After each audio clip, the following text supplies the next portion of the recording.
Hey guys, how's it going? Hope you're doing well. My name is Crown, and today I'm going to read you some very interesting stories that I hope that you're gonna love. And now, without further ado, let's go!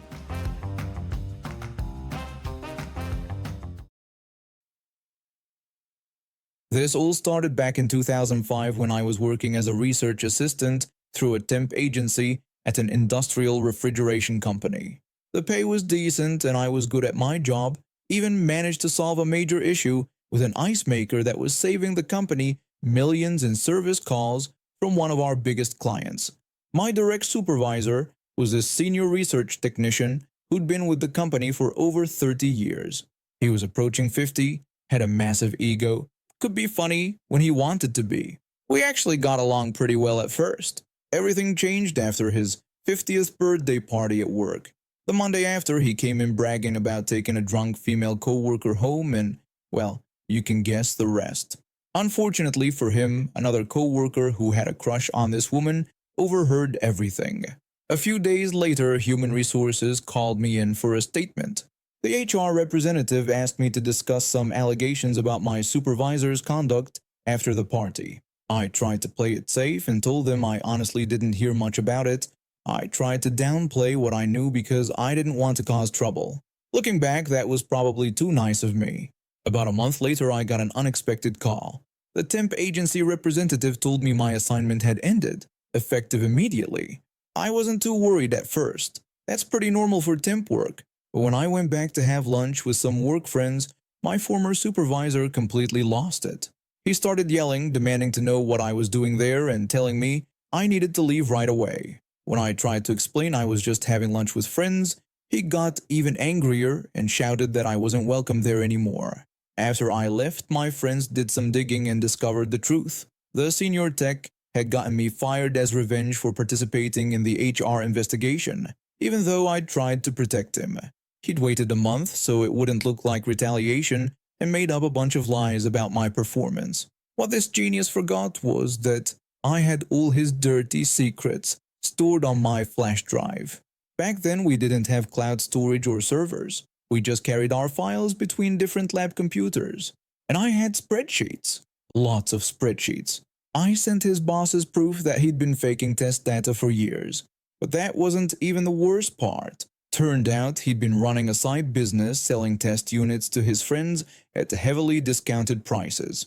He'd take new units off the production line, claim they were for testing, then sell them under the table with a nice finder's fee for himself. When they started investigating, he tried calling me. He had the nerve to ask why I was making up lies about him and trying to ruin him. I fired back, reminding him that he was the one who stabbed me in the back after I tried to help him. I challenged him about his lies, specifically bringing up the custom cow print cooler that had disappeared, the one he'd sold to that ice cream shop along with those 3 brand new units that still had factory seals on them. The investigation revealed everything. He lost his job, his retirement benefits, his house, and even his precious customized truck. But here's where it gets even better. 3 years later, I'm working at a new company, sitting on an interview panel. Guess who walks in? The same guy. The moment we made eye contact, I gave him my biggest Cheshire Cat grin, while he looked like he'd seen a ghost. During the discussion with other panel members, I mentioned that I had some previous experience with this candidate that might be relevant to our decision. When another panel member asked me to elaborate, I explained everything that had happened. The funny thing is, our candidate pool was so weak that they still offered him the job, which he turned down. I like to think it was because of me sitting there, smiling at him, knowing I'd be his co-worker again. Some people say karma's a harsh teacher, but in this case, I think she needed a teaching assistant. Fresh out of trade school and working as a maintenance technician at a local manufacturing plant, I was eager to start my independent life. The pay was decent, but living alone in our area was pretty expensive. That's when I met him through a mutual friend at a barbecue.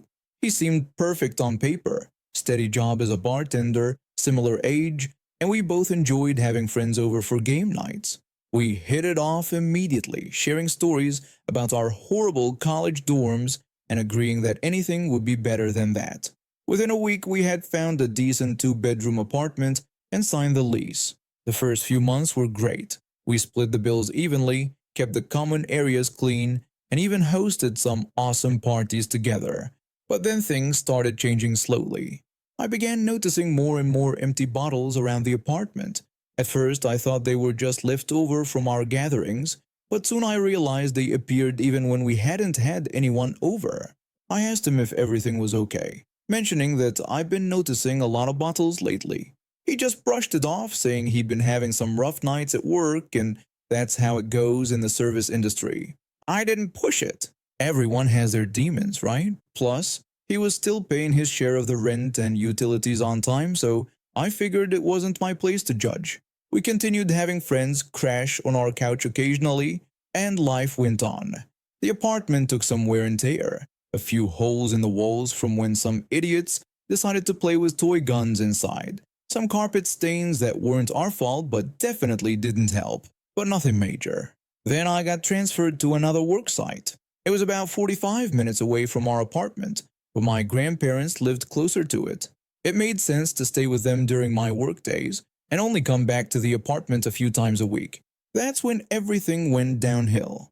I had already given notice at the apartment since I was planning to move to Arizona for a better job opportunity. Every time I came back, I'd spend hours packing my stuff into my old Mazda, patching up walls, and deep cleaning everything I could. I wanted to get our security deposit back. It wasn't huge, but money is money. Then came the day that made my blood boil. I returned after a few days away to find what looked like a recycling center had exploded in our kitchen. Bags upon bags of empty bottles and cans were piled almost waist high. There was a fresh hole punched in the wall near the bathroom, and whoever did it, though I had a pretty good guess who, had tried to fix it by stuffing it with bendy straws. Bendy freaking straws. When I confronted him about the mess, he was clearly hungover and just mumbled about having some friends over and things getting a bit wild. When I pointed out that the wall looked like someone had tried to fight it, he lazily promised he'd fix it.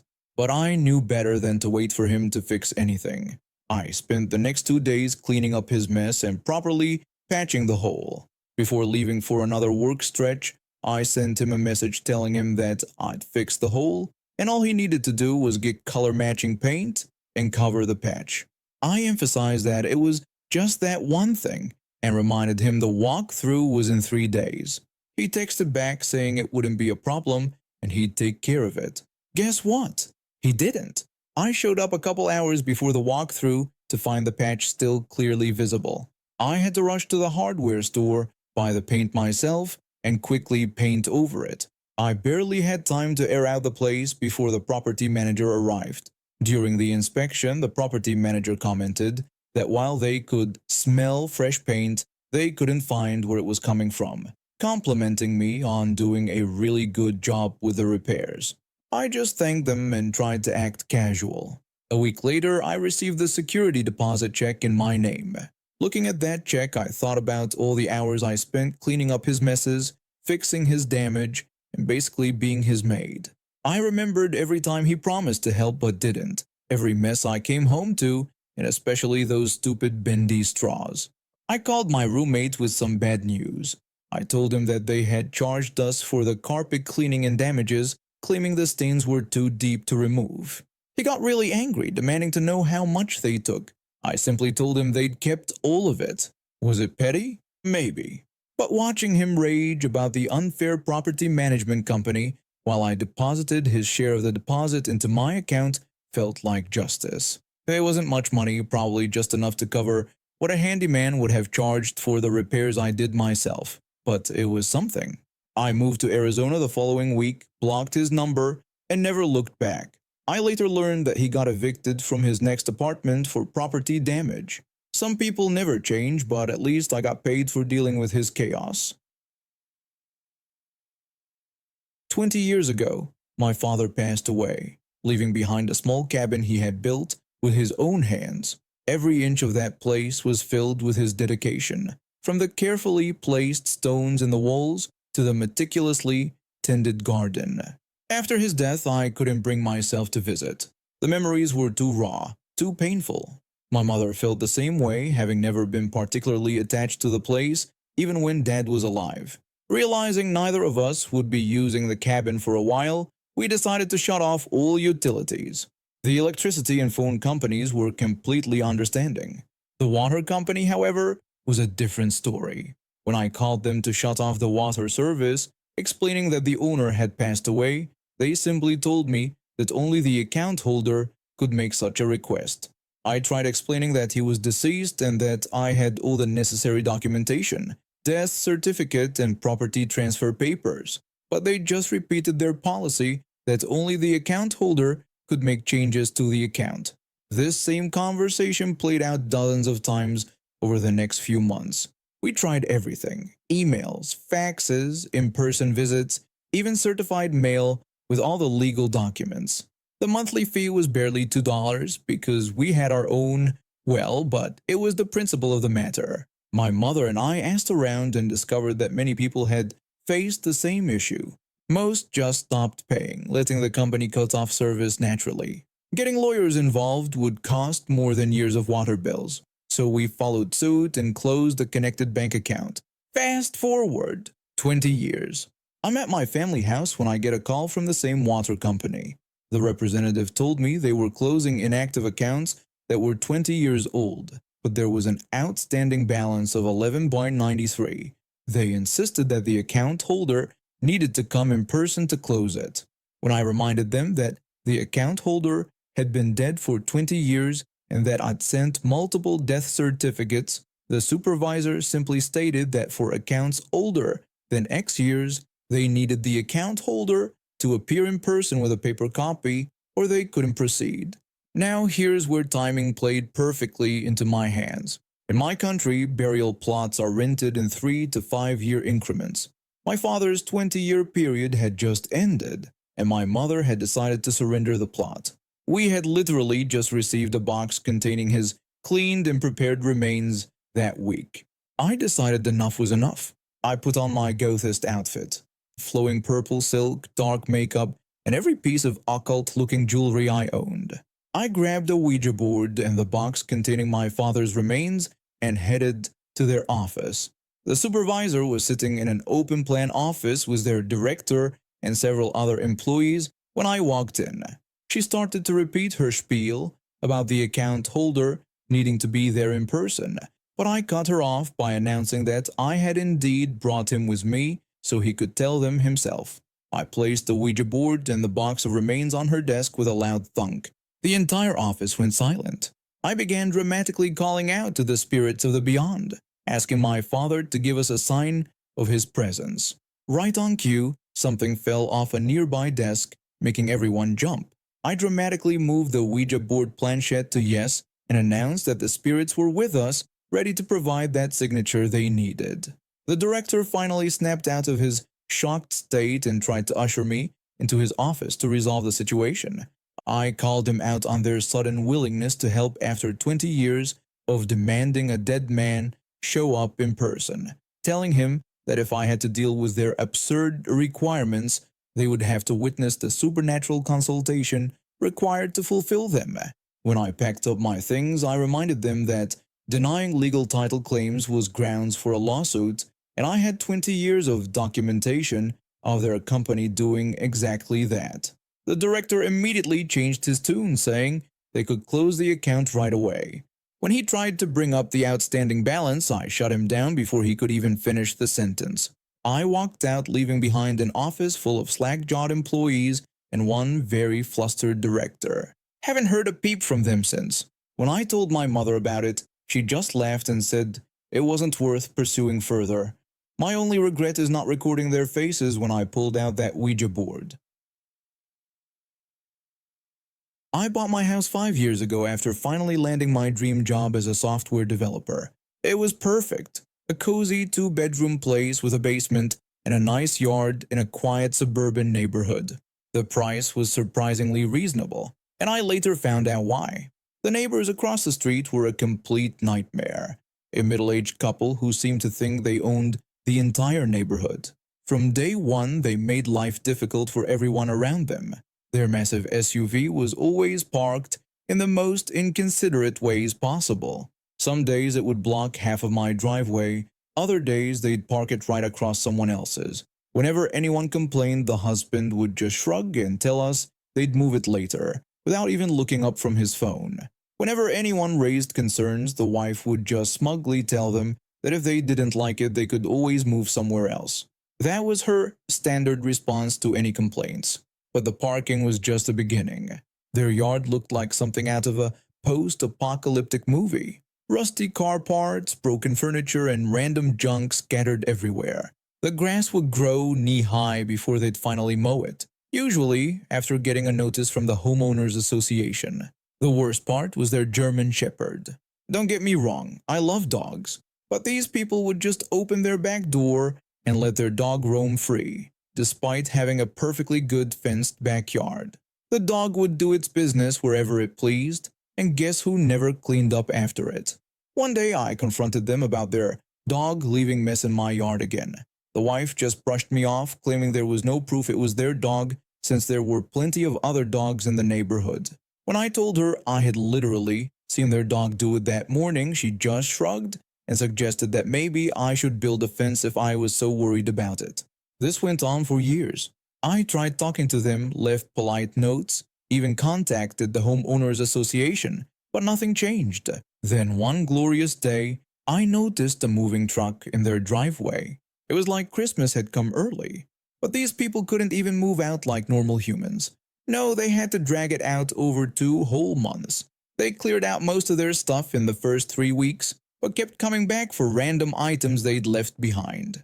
Each time they'd return, they'd sort through their remaining belongings like they were archaeological treasures. Whatever they didn't want would end up in a huge pile in their driveway, waiting to be taken to the dump eventually. That's when I had my brilliant idea. I've been storing some old furniture and broken appliances in my basement, planning to take them to the dump someday. Well, someday had arrived. Late one night when the street was quiet, I started making trips across the street. An old broken microwave here, a rusty bike frame there, some damaged IKEA furniture that had seen better days. All of it went into their pile. I even threw in that ancient tube TV that had been taking up space since I moved in. The next day I was working from my home office window when they showed up in their SUV. The husband was the first to notice, asking in confusion where all the extra junk had come from. His wife quickly realized someone had been dumping their trash in their pile. The husband was outraged, complaining about how they were paying good money to have it hauled away. The wife threatened to call the police. I just sat at my window, thinking to myself how they'd never be able to prove it wasn't theirs. The wife stormed up and down the street, knocking on doors and demanding to know who had added to their pile. But nobody answered. After all, they weren't exactly the most popular people in the neighborhood. They couldn't even prove anything was added because their pile was already such a mess. They had no choice but to haul it all away, including my contributions. I calculated that the dump fees for my added items probably equaled all the time I'd spent cleaning up after their dog over the years. They finally finished moving out a few weeks later. As their SUV drove away for the last time, I noticed something funny. They had accidentally left behind one last little gift on their former driveway. Their dog had apparently decided to leave them a goodbye present too. I heard that they tried to dispute the dump fees with the moving company, claiming someone had added to their pile. The moving company basically told them what they had been telling us all these years. Prove it. New neighbors moved in last month. They have a properly fenced yard, keep their house tidy, and always park in their garage. And now we have reached the end of today's stories. Thank you for watching, and see you next time.